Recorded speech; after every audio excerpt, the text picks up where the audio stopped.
Welcome to அபி சமையல். இன்னைக்கு சப்பாத்திக்கு தொட்டுக்கிற மாதிரி சூப்பரான சிம்பிளான வெஜிடபிள் கிரேவி எப்படி செய்யலான்னு பார்க்க போறோம். ஒரு குக்கர்ல 2 ஸ்பூன் எண்ணெய் சேர்த்து நல்லா காஞ்சதும் 1/2 ஸ்பூன் சீரகம், 1/2 ஸ்பூன் சோம்பு, ஒரு சின்ன துண்டு பட்டை, 4-5 கிராம்பு, ஒரு பிரிஞ்சி இலை, 2 ஏலக்காய் சேர்த்துட்டு நல்லா தாளிச்சிருங்க. நீளமா நறுக்குன 3 பெரிய வெங்காயம், ஒரு கொத்து கருவேப்பிலை சேர்த்துட்டு நல்லா வதக்கிடுங்க.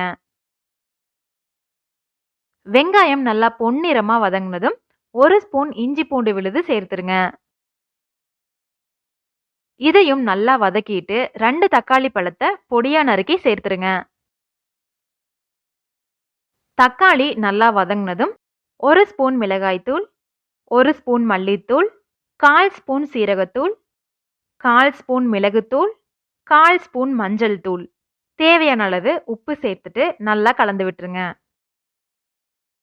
குழம்பு கெட்டியாகறதுக்காக 2 ஸ்பூன் பொட்டுக்கடலை மாவு சேர்த்துட்டு நல்லா கலந்துருங்க. இப்போ இதுல பொடியா நறுக்குன கேரட் பீன்ஸ், சுடுதண்ணில ஊற வச்சு நல்லா புளிஞ்சு வச்சிருக்க சோயா, இதையெல்லாம் சேர்த்துட்டு நல்லா கலந்து விட்டுருங்க. இப்போ இதுல கிரேவிக்கு தேவையான தண்ணீரை சேர்த்துட்டு நல்லா கலந்து விட்டுருங்க. கிரேவி நல்லா கொதிக்க ஆரம்பிக்கும் போது குக்கரை மூடி வச்சுட்டு 4 விசில் விட்டுருங்க.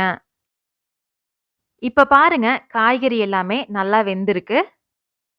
ஒரு சின்ன மிக்ஸி ஜார்ல 5 ஸ்பூன் தேங்காய் துருவல், 10 முந்திரி, 1 ஸ்பூன் சோம்பு சேர்த்துட்டு கொஞ்சமா தண்ணி விட்டு நல்லா அரைச்சிருங்க. இப்போ இத கிரேவில சேர்த்துட்டு நல்லா கலந்து விட்டுருங்க. தேங்காய் சேர்த்ததுக்கு அப்புறமா உங்களுக்கு தேவைப்பட்டா கிரேவிய ஒரு 2 நிமிஷம் கொதிக்க வச்சிருங்க. கடைசியா பொடியா நறுக்குன மல்லித்தழை தூவி இறக்குனீங்கன்னா சூப்பரான வெஜிடபிள் கிரேவி ரெடி. சாஃப்டான சப்பாத்தி கூட இந்த கிரேவி சூப்பரா இருக்குங்க. நீங்களும் இந்த ரெசிபியை ட்ரை பண்ணி பார்த்துட்டு எப்படி இருந்துச்சுன்னு மறக்காம கமெண்ட்ல சொல்லுங்க.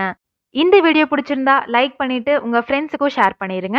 மறக்காம அபி சமையல் சேனலை சப்ஸ்கிரைப் பண்ணிருங்க.